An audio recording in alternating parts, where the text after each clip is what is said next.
Amen. One of the main points that I wanted to put across during this camp meeting is that the differences between what Future for America now believe compared to what we teach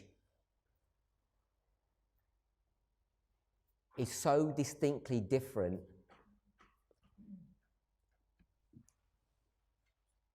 there really is no opportunity, I don't think any sensible position for someone to not know upon which side of the argument that they stand upon.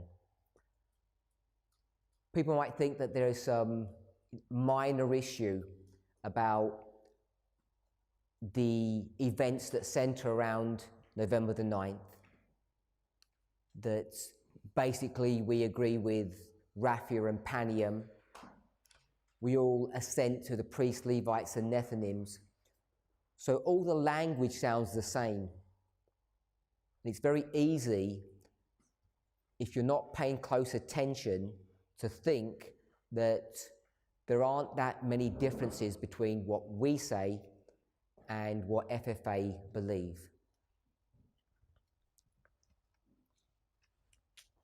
During these presentations, both Tess and myself, in fact, since the split has started, we've tried to avoid dealing with this controversy on a personal level.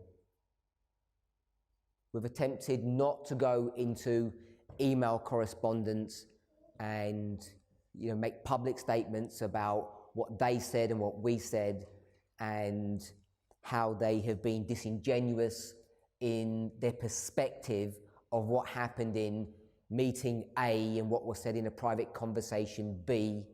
All of those things. We've tried to avoid doing all of those and just to address this issue on a prophetic level. Sometimes it becomes difficult in the mind of the speaker and in the mind of the listener that principle is being adhered to, but we have tried to do that. At least both of us have really focused our attentions in not becoming personal. It's easier for Tess not to fall into that trap than myself. If you recall, she said in an earlier presentation that since September, October last year, I think she's only had about 1 or 2 email correspondence with Elder Jeff. So it's not that difficult to avoid getting into personal issues, misunderstandings. I, on the other hand, have had many conversations with him, quite a bit of online correspondence. And not only that, our correspondence and our communication stretches back many years. So there are a lot of things, a lot of baggage that each of us carry in our communications, that it's easy to give a false, or to give a portrayal of a person's character and their motivations and what they believe, what they teach.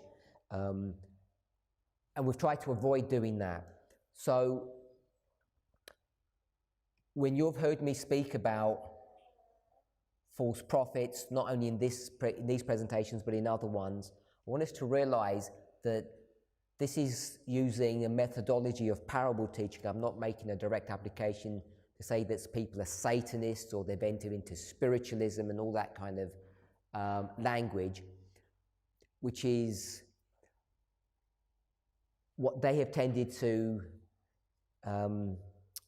fall into, that trap, to have name calling. As an example, one of the things that they will call all of you, just the fact that you came here, you'd be called minions. So I don't know if you know what the word minion means, but today it has a negative connotation. We looked up the word before we came to camp meeting. We came up with a really positive definition. You can tease a positive one out, but they publicly say that these minions who just follow Tess and I, brainless fools who don't know what they're doing, can't study for yourselves, or they'll say things like, because you believe what we teach, therefore you cannot have a love of the truth. You can't have a love of the truth by the very fact that you even listen to us, because if you had a love for the truth, it'd be obvious that you wouldn't listen to us. So to me, that all seems name-calling. It seems really low and pathetic. There aren't any really good arguments for that. But I want us hopefully to see that there's a distinction between that kind of teaching style, those kind of comments, when I say that this is the kingdom of Satan and this is the kingdom of God, and there are characteristics in how each of those kingdoms operate. God cannot lie, therefore what he teaches is 100% truth, and he obviously can't teach 100% error, otherwise he wouldn't be God. It would be not a definition of God, and he's certainly not going to mix truth and error together. So I've circled what God's kingdom would look like, how it would operate. If you came across someone who was going to represent him, his kingdom, it would be this one here. And I gave you a few examples of where it's absolutely clear when I read what they're saying about you and what you believe. You know that some of the things that they said, half of what Elder Jeff was teaching was true. But it's clear the other half is not true. We focused our attention on that subject of dispensationalism, if you recall. When we looked at that subject of dispensationalism, just want to remind us that their position on what they say that we believe is just not true. Dispensationalism is a valid approach to scriptures. I'm saying that's true. Hopefully I've demonstrated to your satisfaction it's a true principle, dispensation. It's here, giving you all the definition of what it means. Ellen White uses it, the Bible uses it. It means how you manage God's house, his church. You're a hired servant, and how you're going to manage that house. Giving you numerous examples of how the management of the house or the church of God changes from one age to another. We saw it here. It's really easy to see. There's 2 scatterings and 2 gatherings. It's straight out of Spirit of Prophecy. Early Writings, page 74.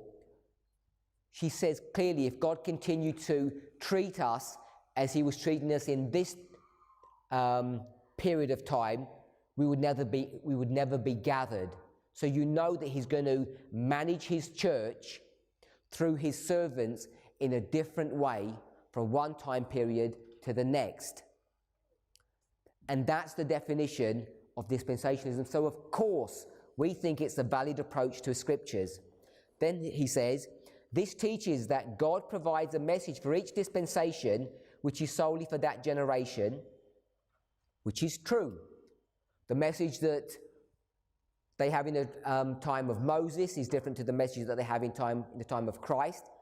That's clear. Hopefully we can see that, because in the time of Moses, this is Ephesus. And what's one of the primary characteristics of Ephesus? It's that you conquer. Isn't that what Ephesus does? If you go to Revelation chapter 6, verses 1 and 2, it's the story of the seals, and it tells you the experience of that church, how this is a righteous church, arrayed in white, and conquers. Isn't that what happened in the time of Moses? In the line of Moses, they leave Egypt and they conquer Canaan. So it has a characteristic of conquering your enemies, your foes. You go to the time of Christ, are they conquering their enemies? No, they're not. Their dream is to destroy the Roman Empire, and it's not going to happen. So you see that there are differences. Now, we could argue that there is a spiritual conquering as opposed to a literal one, and there is. And that's the very argument. You go from literal to spiritual. It's really easy to see. I'll read it again. This teaches that God provides a message for each dispensation, which is solely for that generation. We agree with that. And then he goes on to say, but must not be understood as speaking the same message to us. You don't believe that. You don't believe that the message that's given to the Millerite doesn't have an application for us. You know it does. And therefore, when he says we don't believe that whatever the story of Christ is teaching has no bearing upon our lives, you know you don't believe that. It's not just me teaching that. That's nothing new. So he's there stating a half-truth and a half-lie. This is his analysis, or someone who has given him this. I'm not actually sure who's writing this, or if it's a summary of his or that group's position. Whoever is making that statement, I'm just going to put them all together. We know it's half right and half wrong. None of you would testify to that. So when they say this is what you believe, this is what this movement teaches, we know it's not true. They're on public record about this statement. This is not my comment. It comes from their side, that this is their analysis of what we are currently doing in our movement. And you know it's not true. Now, they might argue, well, if it's not true, correct us. So if they're listening, this is the official correction that they're going to receive. That we have 30 plus people in this room, and all of us are testifying to the fact that their analysis is wrong. So either they're lying, or they're not listening to what we're teaching, or they're manipulating and twisting what we're teaching. Whatever three options you want to go, they're lying, they're twisting, or they're not listening. All of them are not characteristics of God's kingdom. Because you shouldn't talk about a matter unless you've studied it for yourself. If they had studied it for themselves, they would know that what they're claiming that we believe is not true. So hence I say that they're teaching things that are half right and half wrong. And therefore they squarely fit into this arena. That's why there is a separation between them and us. If you were to ask them, listen to their presentation, go to their camp meetings, they're not going to say anything different. They would say this is just swapped around. And this is us. We've left the platform, we've walked away and fallen into the wicked world below. Each of us have to decide who's right and who's wrong. All I can do is give the characteristics as I see it based upon their own testimony. So I'm reading what they say. God's interaction with each particular dispensation is unique to that generation. Do you believe that? Of course you do. It's unique. It's different. And has no bearing on dispensations that follow. I mean, not even a Laodicean Adventist would assent to that theology. No one you've ever met believed that. Before you joined the movement, you knew that the dispensations of the past had a bearing upon our lives today. I'm not even sure if evangelical Christians would even hold to that view. So that is just a straight lie, because all Christians know, except if you get some really crazy ones, that the Old Testament has a bearing upon our lives today in some shape or form, as does the New. So we can go over and over again. There's this document, they've got a 16-point list of all the things that are bad about what we teach, and it's just a mixture of truth and error. So the reason why I wanted to focus the presentation that I'm doing at this camp meeting around the word dispensations or dispensationalism is because it's an accusation that's being leveled against us, and to me it's the epitome of their new methodology, which is do things that are half right and do things that are half wrong. The reason why anybody does that, whether they do it unwittingly or deliberately, is because it's the way that Satan's kingdom always operates. He doesn't have a choice. He will always say something that's true as a bait to allow you to partake of something that's erroneous or a lie. I'm not claiming that they're saying this deliberately or maliciously, or they've got some secret meetings, that they've gone into some kind of alliance with Satan. Obviously that's not true. I would hope that they don't believe that we're doing that, although some of the rhetoric that they come out with, you'd think that they do believe that. So the reason why I wanted to look at this is when you go to parables, The simplest definition of a parable is when you go from something literal to spiritual. Now, the concept or the theology of dispensationalism, as Protestants understand it, was a theology that was developed by Mr. Darby and then promoted by Mr. Schofield. They're about a century apart, their work. Schofield is probably someone that you're more familiar with than Darby. He developed what's called the Schofield Bible. It's not actually a Bible in and of itself. It's actually the chain referencing system that he used that was his claim to fame. But both of these people believed in something called dispensationalism. And the word that I want us to understand or go away with is the word literalism. So what they do, they go to the Babylonian captivity, and the Hebrews are going to be taken into captivity in a literal fashion, and there's a promise that after the captivity, when they return back to Israel, that they're going to receive a promise. And I want us to read this promise. This is an Old Testament fulfillment, but I don't want to go to the Old Testament fulfillment of this. I want to go to a New Testament passage to discuss this.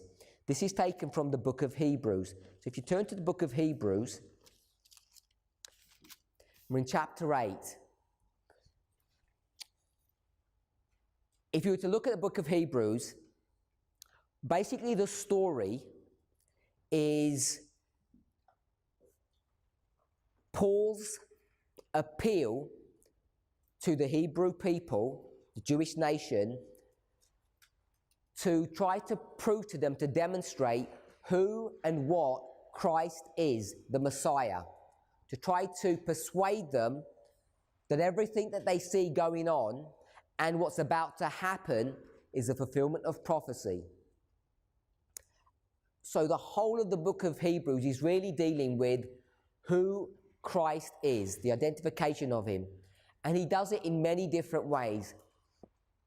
In the earlier chapters, he's going to compare their champion, Moses, with Christ. So you'll see a comparison between those people. He's also going to compare Christ to angels.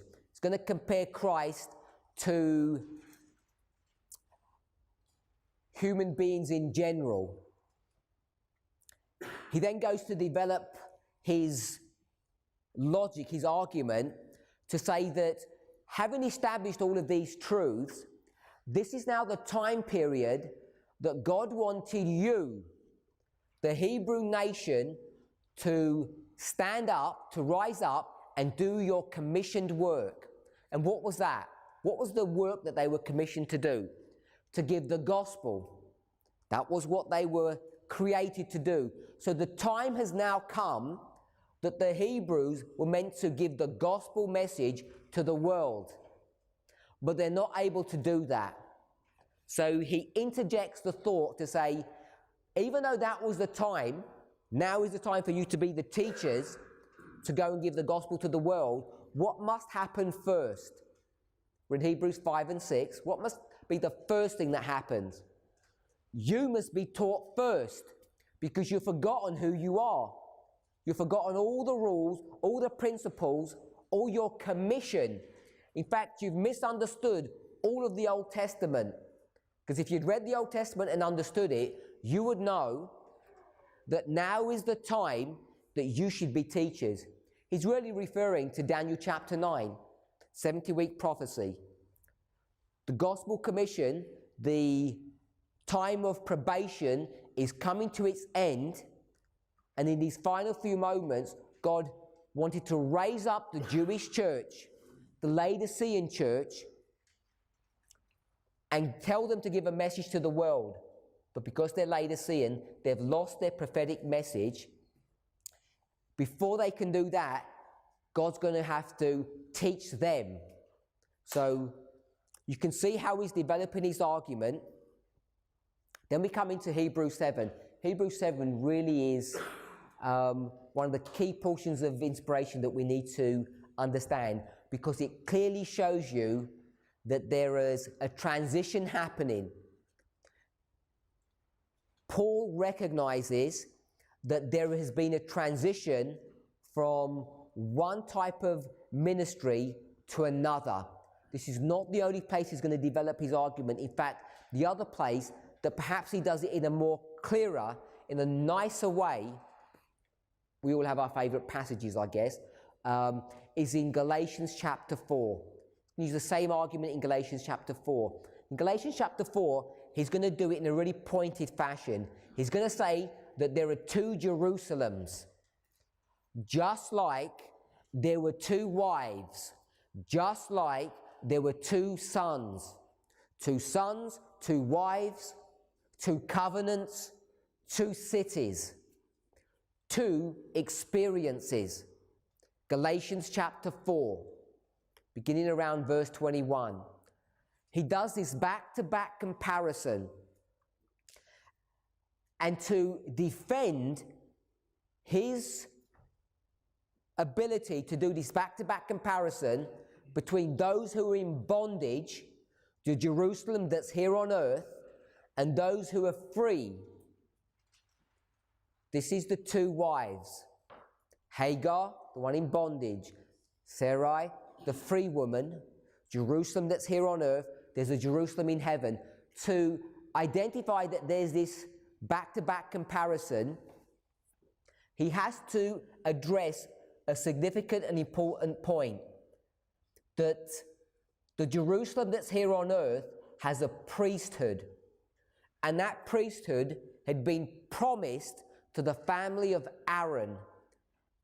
And the covenant that had been entered into between Aaron and God was a permanent covenant that would last forever. That's the way it's worded, which in and of itself becomes significant when we start trying to work out what forever means. But to prove, to put into force, put into effect the theology of Galatians 4, that there's a church that's in bondage and that there's a church that's free, that there's a Jerusalem on earth and there's a Jerusalem in heaven, he has to show you that the priesthood of Aaron has been destroyed. And that's what Hebrews chapter 7 is all about. The destruction of the priesthood of Aaron. Now, there's a lot of things that go with the priesthood of Aaron, and one of the things that we've already discussed, already been mentioned, is that it's a male-centric priesthood. And what he does here, he doesn't go ahead and prove something in a sophisticated way. He just states it as a fact. The fact that he states is that God has changed the law. So that the agreement, the law, the deal, the covenant that God made with Aaron, God has just ripped that up and put it to one side. And he's gone into another law now. And this other law is not with Aaron, it's with his son, Jesus Christ. And to give some kind of defense of that, what he's going to go to is the story of Melchizedek. And in the story of Melchizedek, this is going to be the proof that he gives to us that there can be this change of priesthood and what this new priesthood is going to look like.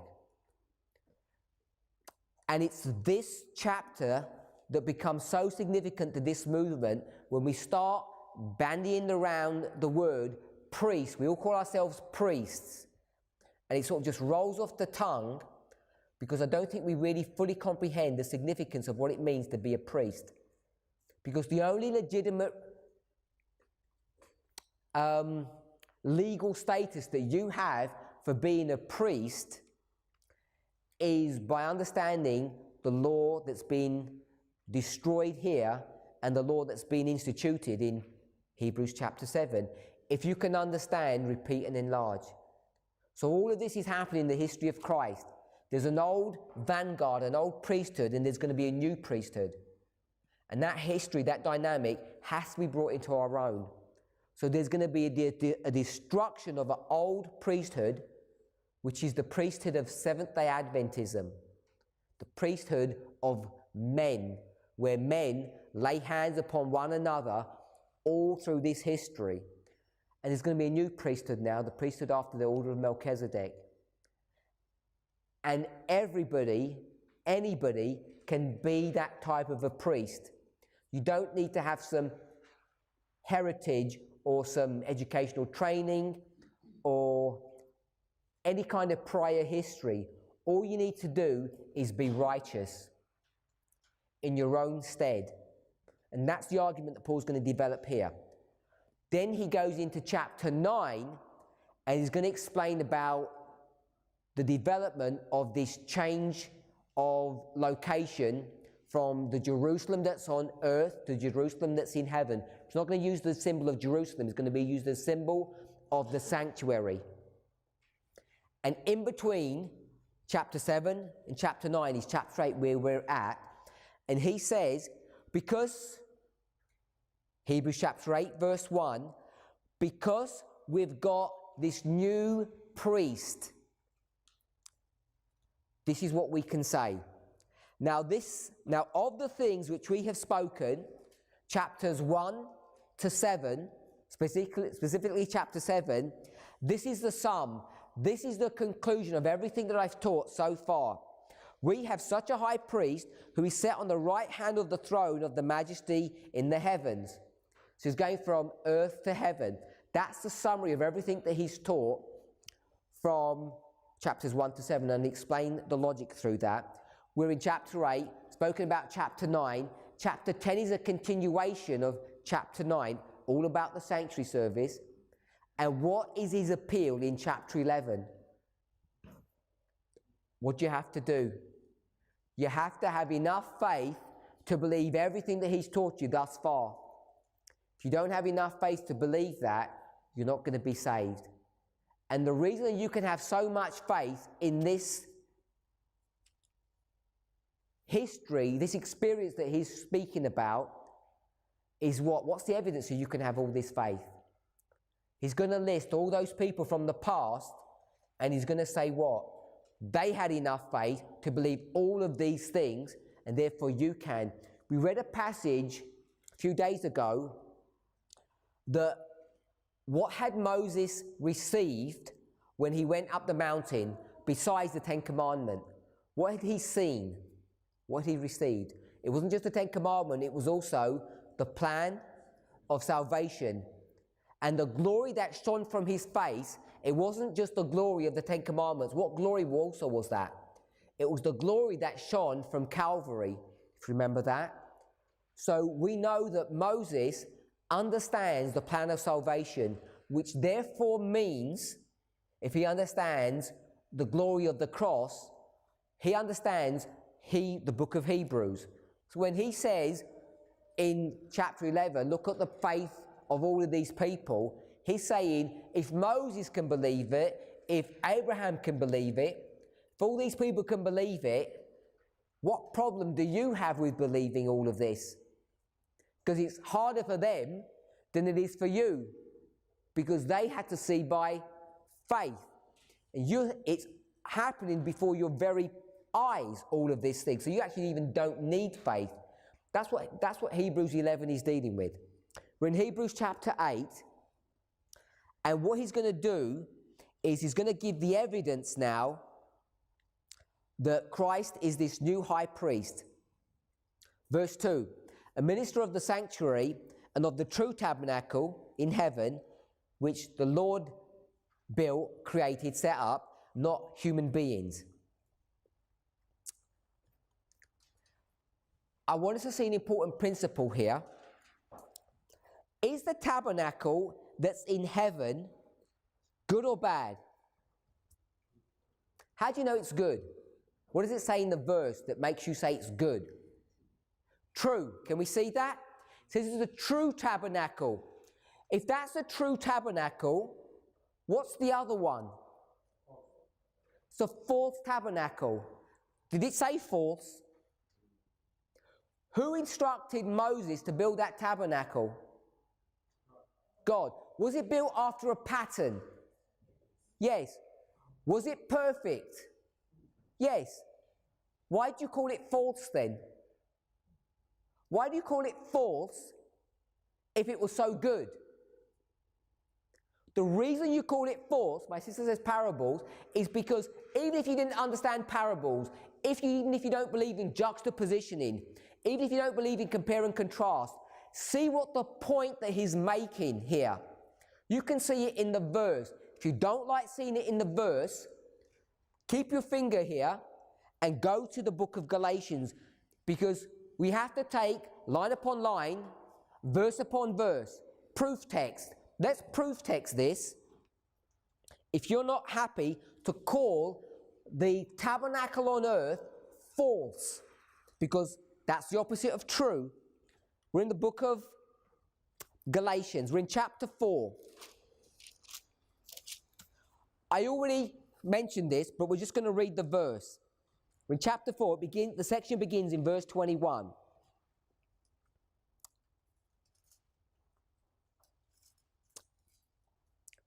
It's verse 23 that I want us to go to, but I'm going to pick up from verse 21. Tell me, ye that desire to be under the law, do you not hear the law? For it is written that Abraham had 2 sons, the one by a bondmaid and the other by a free woman. But he who was of the bondwoman was born after the flesh, but he of the free woman was by promise. Which things are an allegory or a parable. For these are the 2 covenants, the one from Mount Sinai, which gendereth to bondage, which is Agar. For this Agar is Mount Sinai in Arabia, and answereth to Jerusalem, which now is, and is in bondage to her children. I don't know if you remember, a few days ago, it was on this board over here, I think, where we went through how parables would work. And we spoke about the Sermon by the Sea, and what can you compare that with? Sermon on the Mount. That's Matthew 13. You're going to compare with Matthew 5. Matthew 5 is the Beatitudes.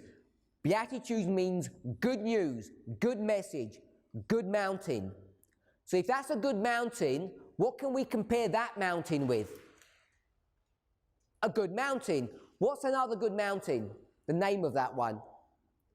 Mount Gerizim. Mount Gerizim and this mountain are not the same mountain, but because they're both good, there's both a good sermon on them, we can compare them. Now, if you've got Mount Gerizim, which is a good mountain, you can compare that to which mountain? Mount Ebal. Because Mount Ebal is a good or bad mountain? It's a bad mountain. It's the blessings and the cursings of the book of Deuteronomy, which takes you to the book of Leviticus, the blessings and the curse, 25:20. So now you've got from the sea to the Mount of Blessings, to Mount Gerizim, to Mount Ebal. And then we're in John chapter 4, you remember? John chapter 4, they're having a conversation, and they're in the valley, and it's Jacob's well there, and the Samaritan woman's going to point to the top of a mountain where her temple is. And what mountain is that?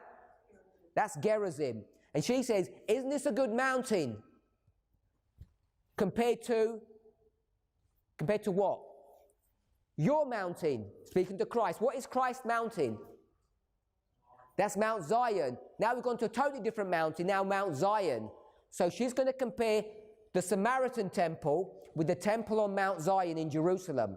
And Christ says, they're both bad. None of them are fit for purpose. One of them used to be good.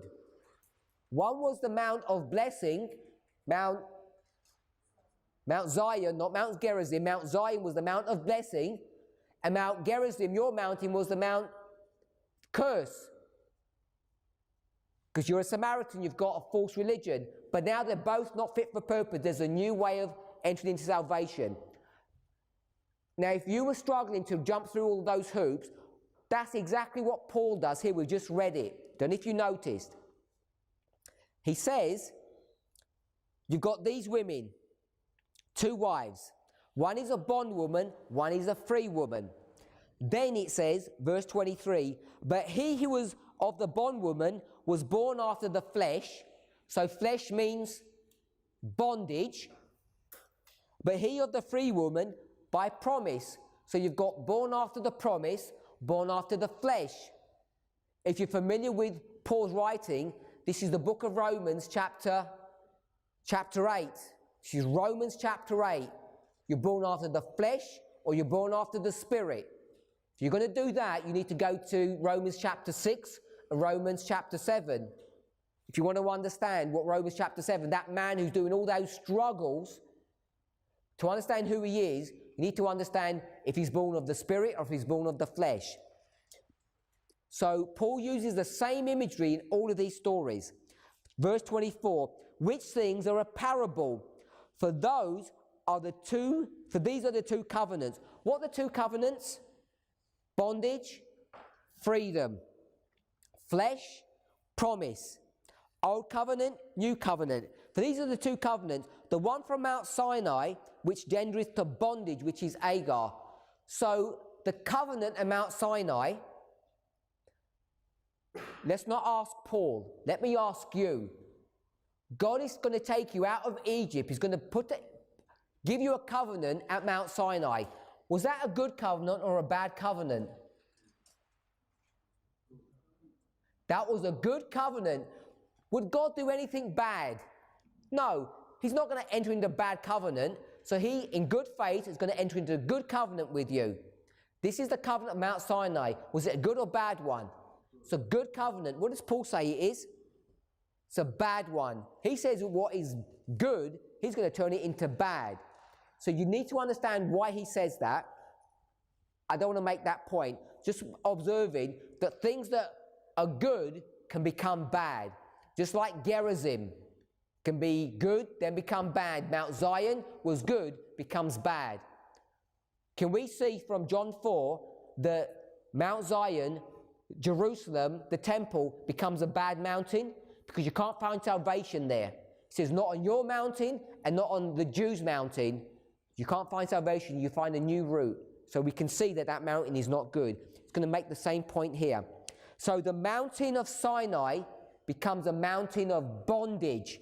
Then he says, for this Agar is the wife, bondage. Then she has a son called Ishmael, bondage, born of flesh.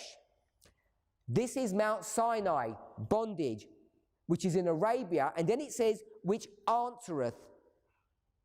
So what does it mean, which answereth? If you've got marginal reading, in my Bible it says, the same rank as, or it's equal to. What is Sinai equal to? Jerusalem, which is Mount Zion. So can you see how he jumps from wives to children, to covenants, to mountain, to another mountain? So is Mount Zion a good or a bad mountain?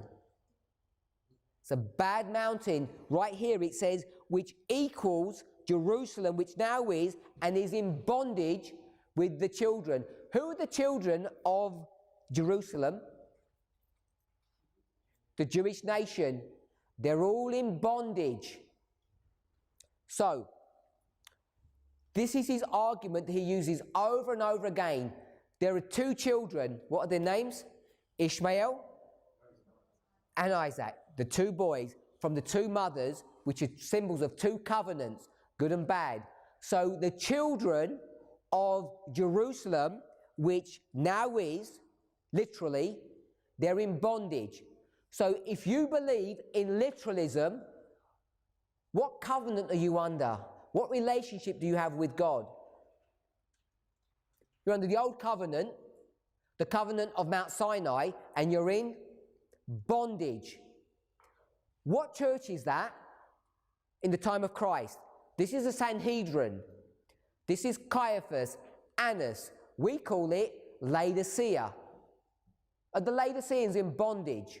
Of course they're in bondage. You go to Matthew chapter 23, verse 38. Matthew 23, verse 38. This is speaking about the temple. The temple that we just read in Hebrews chapter 8. He doesn't say the word temple. What does he say? Your house.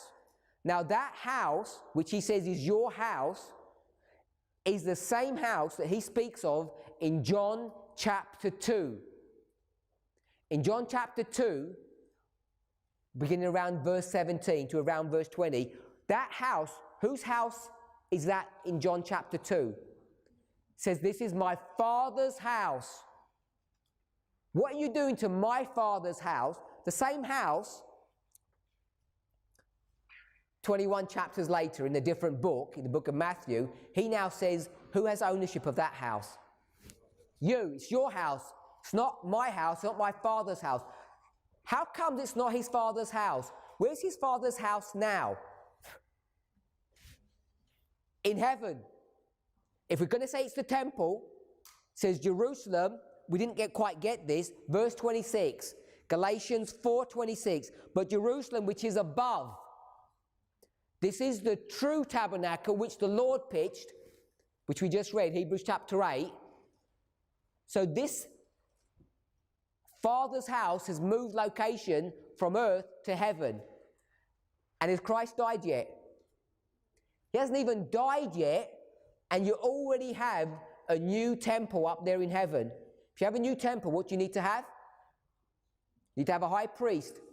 Christ is already the high priest here on earth, and he hasn't even died yet. Just want us to see that. So when he goes into the trial, who's he confronted with? Caiaphas and Annas. Caiaphas is the high priest. So you have the high priest standing in front of the high priest. One is in bondage and one is free. They're standing before each other. This high priest, is he recognized? No. Does he recognize Caiaphas? Kind of. Because in Hebrews chapter 7, that law has already been destroyed. So Caiaphas isn't even a high priest. But Christ, if I can say it this way, gives him lip service, because everybody thinks, all those people in bondage think he's the high priest. He says, if you think he's the high priest, we'll play it your way. So he offers him this respect. But in reality, Caiaphas is not the high priest even before the cross. Hopefully we can see that. So, I'll just read verse 26, Galatians 4. But Jerusalem which is above is free, which is the mother of us all. Who's us? Paul. This is Ephesus. Ephesus is comprised of the Hebrews, the disciples that have joined, and the Gentiles. So you've got two groups of people. You've got the children that are in bondage, Laodicea, the children that are free, Ephesus. So, let's go to Hebrews chapter 8 again. Verse 3. No, we're Hebrews chapter 8, verse 2, sorry. Christ is the minister of the sanctuary and of the true tabernacle which the Lord pitched, and not man. So, man's tabernacle is a false one. Now, people have a problem when you use this kind of black and white inflammatory language. And they say this is error that you're teaching them in Hebrews chapter 8, verse 2. Did Paul use inflammatory language when he says, all of you people, you're in bondage, your mother is an Egyptian, and you were created through fornication? You're all in bondage to whom? To Satan. Because that's the only place you can be in bondage to. This is an old covenant that you're under. Everything's bad. That's pretty inflammatory language. And what's his argument? What's his defense? Somewhere up there in the Eye of Orion, there's another temple that you've never seen. You may not even believe in, especially if you're a Sadducee, especially if you're a Sadducee, you don't even believe in the resurrection and all of that. So he wants you to put all your faith and belief in something that you have never seen. And there's this person who was born from Nazareth, and nothing good comes from Nazareth. And this person is meant to be the Messiah. Doesn't meet any of the criteria of what a real Messiah would look like. wasn't born in the right place, doesn't have the right characteristics, is a nobody. All of this evidence Paul's going to offer and say, you make a choice. Can you see how hard and difficult it is for someone to actually have enough faith to do all of that? And he's going to use all of this really, I'm saying, inflammatory language. So he's going to say, everything that Moses did, that whole tabernacle was what kind of a tabernacle? False. It was not real, it was not genuine. And can you see how upset people would be, why they'd want to kill this man who says such poisonous words to them? And not only to them, what's he saying about Moses? It's bad. He's some kind of fake prophet. He's not holding him in the high esteem that he should. And so when we use parables today and we start making those kind of comparisons, people who are in bondage get upset. Let me show you. Revelation chapter 3, beginning verse 14. This is a story of what church? Laodicea. Now, is Laodicea a church that is alive or dead? Dead. Can you have something that's in between? Black, white, or can you have something that's grey or hazy? No. It's either black or white, right or wrong. So you're either alive or you're dead. There's no two-way, there's no midway point, because we don't believe in evolution, do we? God speaks and it is so. You come out of death and you enter into life. We're all okay with that? So what do Adventists pretend to be? Alive. What are they really? Dead. And therefore they have the appearance of being lukewarm. So I want to contend, if you've never thought about it before, that a Seventh-day Adventist Laodicean is not lukewarm. There's no such condition. That might be like a zombie. You know, you're dead, but you're walking. You're the walking dead. There's no real zombies in this world. They don't exist. Fragment of people's imagination. So you can show that if you went to Matthew 23. You've got dead people who are in a coffin and they're all rotten, all decayed. And what does it look like on the outside, these coffins? They don't call them coffins, they call them sepulchres. They're all white so that it gives this fake impression that it's all clean and righteous and beautiful. But inside, it's dead men's bones. And dead men's bones equals two things. What? Hypocrisy and iniquity. That's what a Seventh-day Adventist Laodicean is. Hypocrisy and iniquity. We're doing sin. What sin do Seventh-day Adventists do? What sin, what criminality are they doing? They don't understand the times in which they live. It's as simple as that. It's not what they eat or drink or wear. They have no idea about what their job function is. Because when the time comes that we're supposed to be teachers, what do we need? We need someone to come and teach us. We need someone to come and teach us. It's the same story that we read or we spoke about in Hebrews chapter 5 and 6. The history is repeating. So we're people who don't understand our own job function, teachers. That's the iniquity that we are committing. That we're supposed to be teachers and we're not. And that is sin. Hypocrisy. What's the hypocrisy? We claim to be good, but we're bad. We claim to be the solution to the problem, and what are we? We're the problem. We say we're free, but what are we? We're in bondage. This is the criminality of a Laodicean. Now, that was Revelation chapter 3. If you go to Revelation chapter 2, maybe we'll turn to Revelation chapter 2. Maybe we're not familiar with these verses. Sorry, not chapter 2. We're still in chapter 3. Chapter 3, verse 1. This is Sardis. So I want to put Sardis on the timeline. Sardis is the church that comes in at the time of the end, 1798, if you like. And unto the angel of the church of Sardis write, these things saith he that hath the 7 spirits of God and the 7 stars. I know your works, that thou hast a name, that thou livest and art dead. So works are what you do, things that you do, the actions that you practice. What condition are you in? Last part of the verse. They're dead. So your actions are all actions of what kind of a person? A dead person.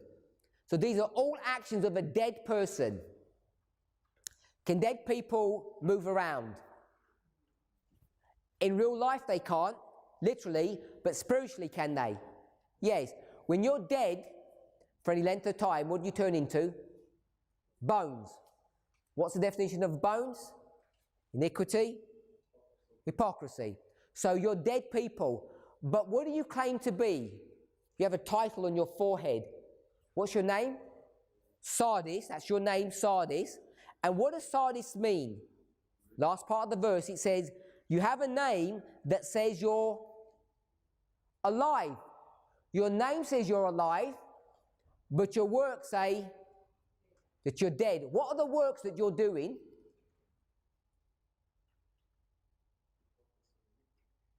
What are the works that you're doing? You're supposed to be teachers, and you're not teaching. So these dead works are not what you eat or drink or wear. These are prophetic, important subjects. Sardis is the time period of what we call the Millerites. Now the Millerites, where do they come from?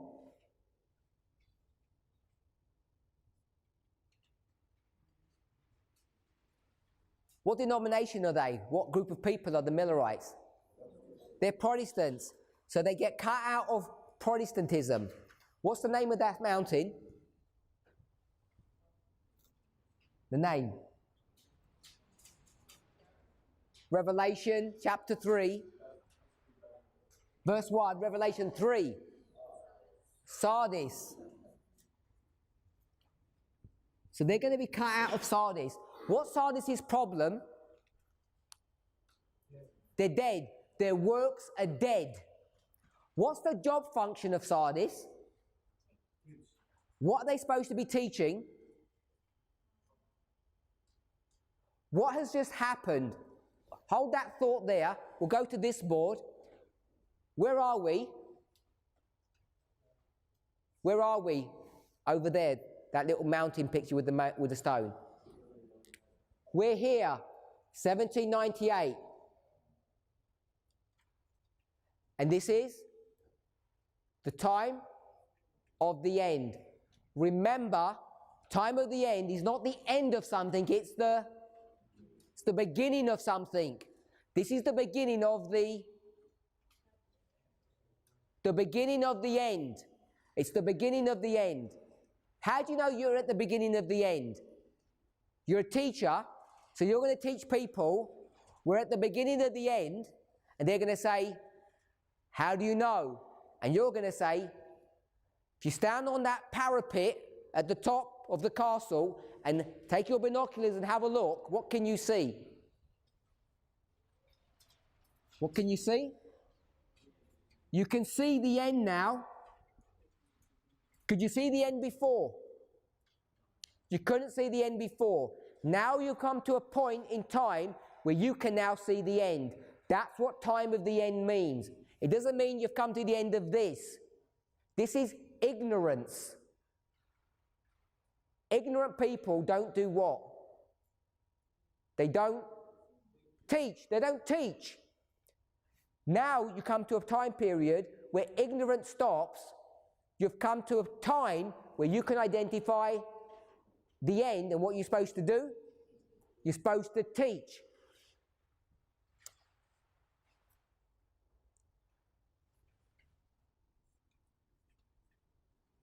We saw this in Hebrews.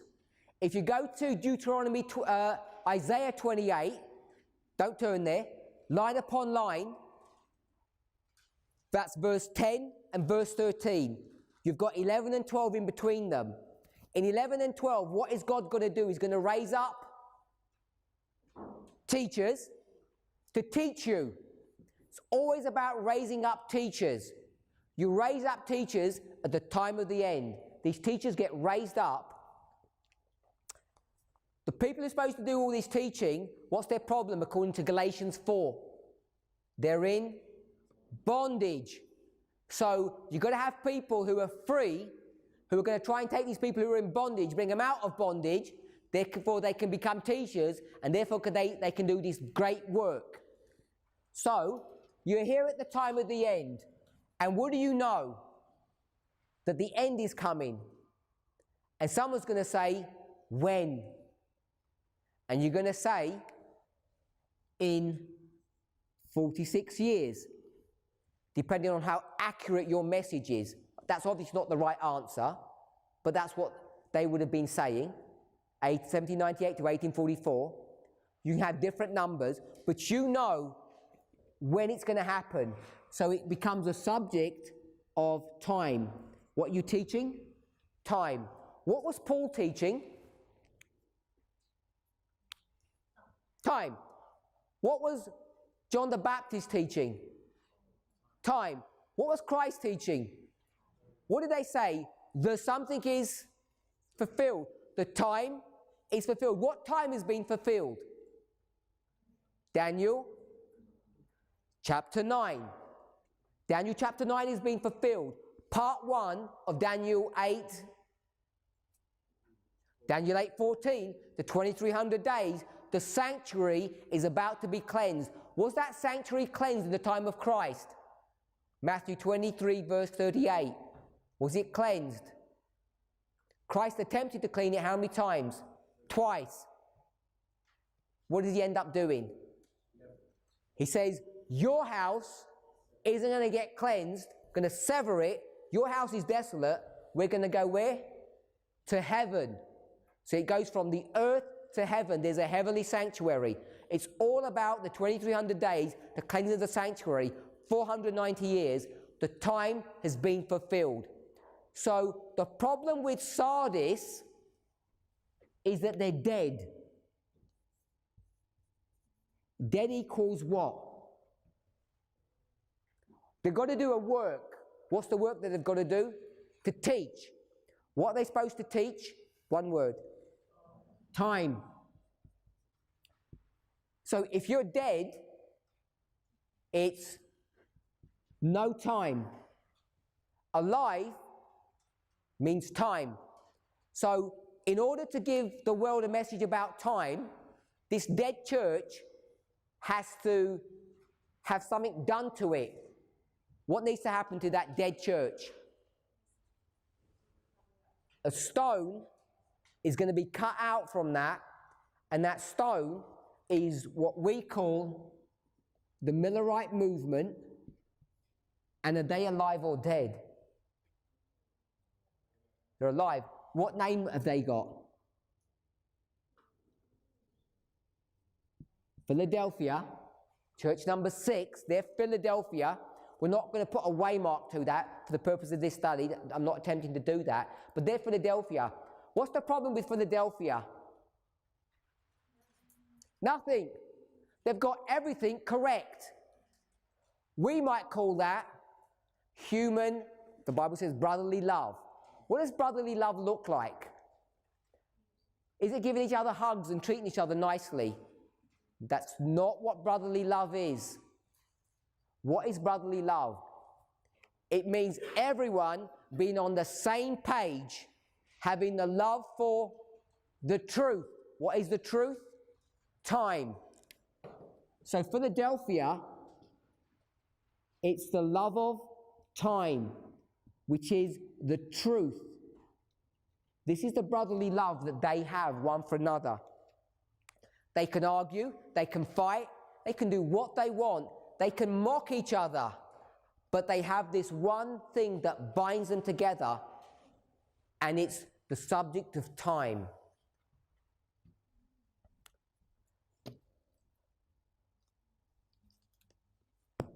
We're in Hebrews chapter 8.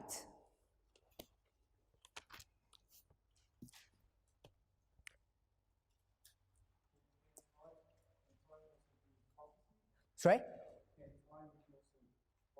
Yes, it's the culmination of an event. In this story here, it's the time of the 2300-day prophecy, the 1335, the 2520. It's a prophetic time period. Yeah, so it's all about prophecies. So, we've got a problem with Sardis. Who's the prophet of Sardis? Miller. We seem to have we're not sure about that? Or we don't like calling him a prophet? God's angels came to this person's mind and directed him to the right place to give the right message in the right way. So you've got Sardis, and he's a prophet. This is Miller. So Miller is the prophet for Sardis. Obviously, he comes into Philadelphia.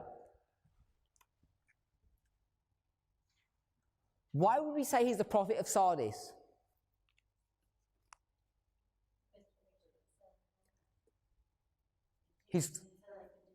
He's got some things right and he's got some things wrong. Because connecting with this subject of the love of time, you've got to also have a love of what other issue? Geography. You've got to know what the sanctuary is. So he gets all the timing correct, but what does he make a mistake on? On the sanctuary, on the geography, which is connected to the time prophecy itself. So he's not doing things correct. So I've got time here, but there's also the subject. I'm going to call it bad geography. Geography is the location of the sanctuary. So don't get tripped up on what I mean by geography. Is the sanctuary in heaven or is it the earth? It's not the sanctuary on the earth, it's the earth itself. We're okay with that? So when you cleanse the sanctuary, you're going to destroy the earth by fire. Peter speaks about that. So he's going to get this, there's this problem here about geography and time. Because Sardis has got both of these problems, haven't they? Because that's where Miller got this idea from. So he's the prophet in this dispensation. Even though I've said that the Millerites are Philadelphia, Sardis is this time period. 1798, and I'm going to go to 1850. Put 1844 here. And Philadelphia would be tucked into this history as well. So he's the prophet for this time period, if we're okay with that. Which prophet follows him? Ellen White. And this is the prophet of Laodicea. So Laodicea, what's the problem with Laodicea?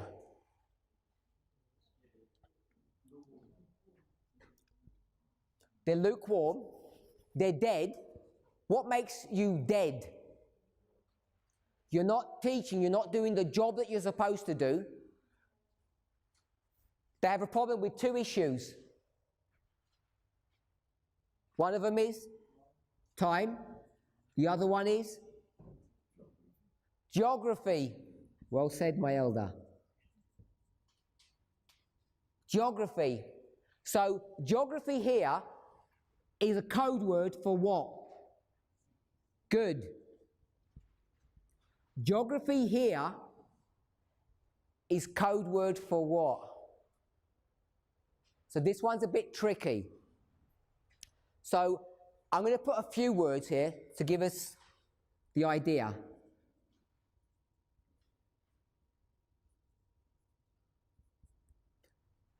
Laodicea, covetousness, and the word that I want us to end up having in our minds is what? What is covetousness? Or we'll go with covetousness. Sorry?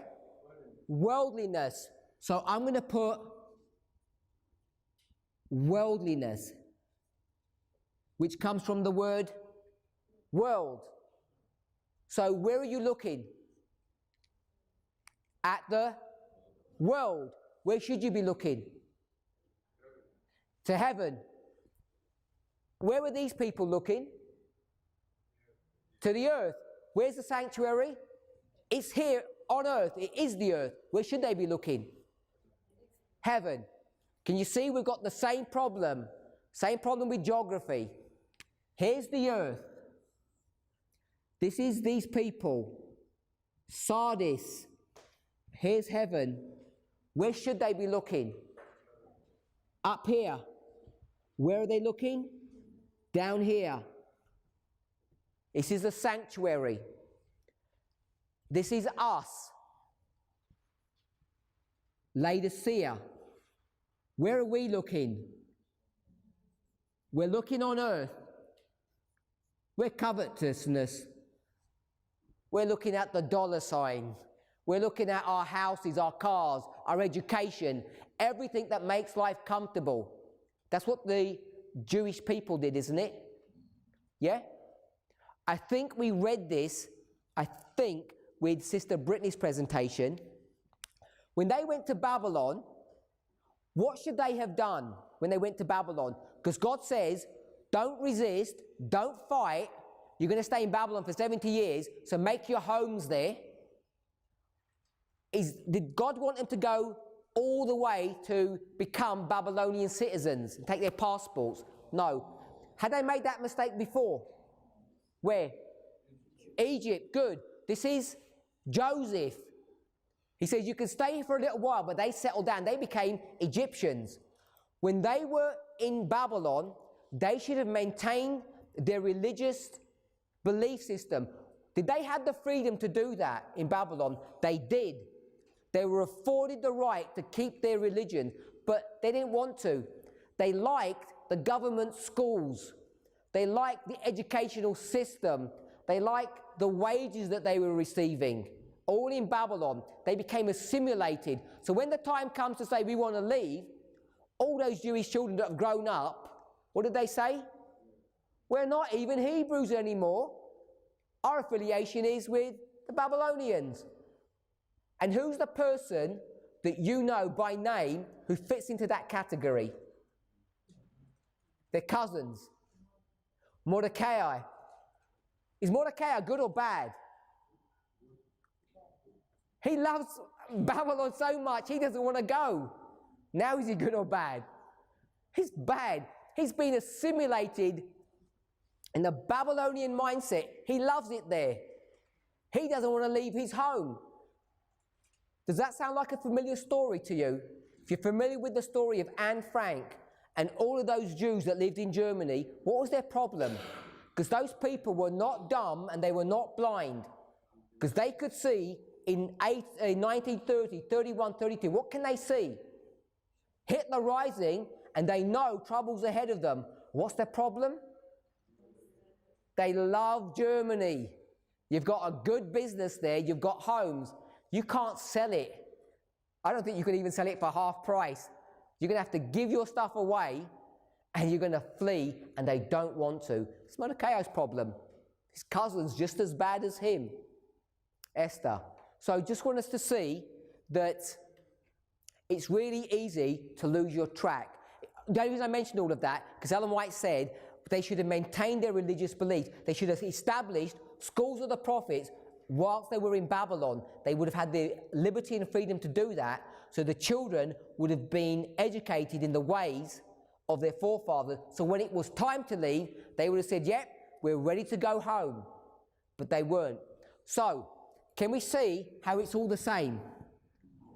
Problem with Adventists is we look to the world and we've forgotten to look to heaven. Now, I've put dollar signs, but I want us to be really clear on this. I am not accusing Adventists of being selfish, unkind, or money-grabbing people, because I don't think they are. When I say they, you, me, I don't experience that.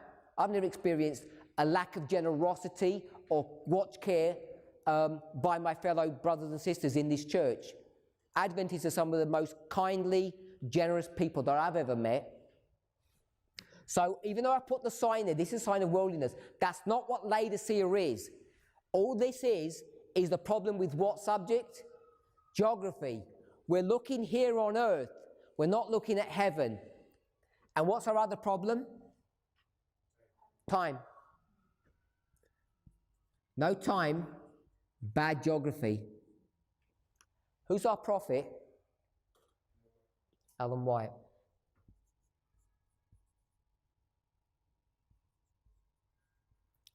What's she going to teach us? Going to teach you no time. Good or bad?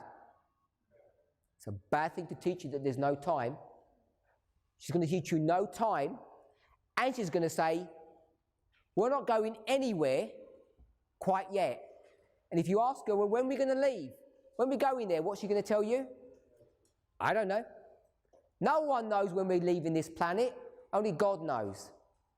So when we start making this back-to-back comparison, does Miller come out looking good here? No, he does not. The problem is, does Ellen White come out looking good here? No, she doesn't. And people do not understand how parables work because they see this as a moral attack upon the prophet of the Lord. And they don't understand how we're supposed to understand all of what's gone wrong in our church's history. Paul understands. That's why he can go to Hebrews chapter 8 verse 2 and says, you know that thing that Moses built? It was false. It wasn't true. It served its purpose when? In the time of Moses. It served its purpose then. Here we are, Ellen White. There's a big problem because we're going to come back to this chart. We're here now in 1850. We had it up here, 1850. What happens in 1850 according to that chart there? What are you supposed to go into? Early writing 74. Gathering. Gathering means we're going to come back together. We've figured out all of our problems in this history, and now we're going to do evangelism. What's the symbol of evangelism? The 1850 chart. They're going to start teaching the Sabbath. They're going to start teaching the world that the second advent is imminent. Years and years away in the future? No. It's imminent. It's about to come. So if they're going to be gathered on track, on time, can you see gathering one? Gathering one comes back to this history. The Philadelphians, the Millerite movement, what have they got correct? Subject of time. So when we start talking about the gathering here, and they say second advent's about to come, what must they provide? They have to provide time. So this is using line upon line methodology, dispensationalism used correctly to demonstrate and to prove that they should and would have worked out when the second advent was coming. They would have worked that out. And Laodicea then would have become a good word or a bad word? Would it become a good word? It would have become a good word. You can take all of this understanding and turn it into good. It's the church that's going to be judged, or that's going to be judgment, all positive, all good. So when you can show that, what ends up happening is they're supposed to do this mission, the second advent's going to come, and what do they end up deciding to do? Turn their attention, because Christ is about to come out of the most holy place, and they're going to look where? Here on earth.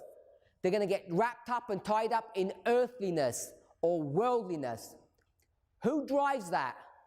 Who makes that happen? Satan.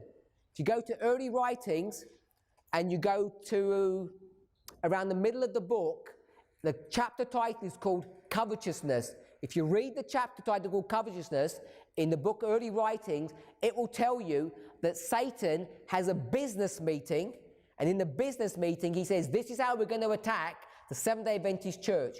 We're going to turn their attention from heaven to earth. Bad geography. And the way we're going to do that is by introducing thoughts and ideas that we don't know anything about time. We're going to stop here, have a short break, and we're going to come back. Let's pray. Our Heavenly Father, we thank you for your goodness and mercy. Help us, Lord, to understand how parables work so we can juxtapose the life and work of the prophets that you have given to us. As Paul used this methodology, not to discredit people, not to throw them under the bus, not to make them look bad, but to uplift your name and your glory and your message. May we too follow in his footsteps. We ask and pray in the name of Jesus. Amen.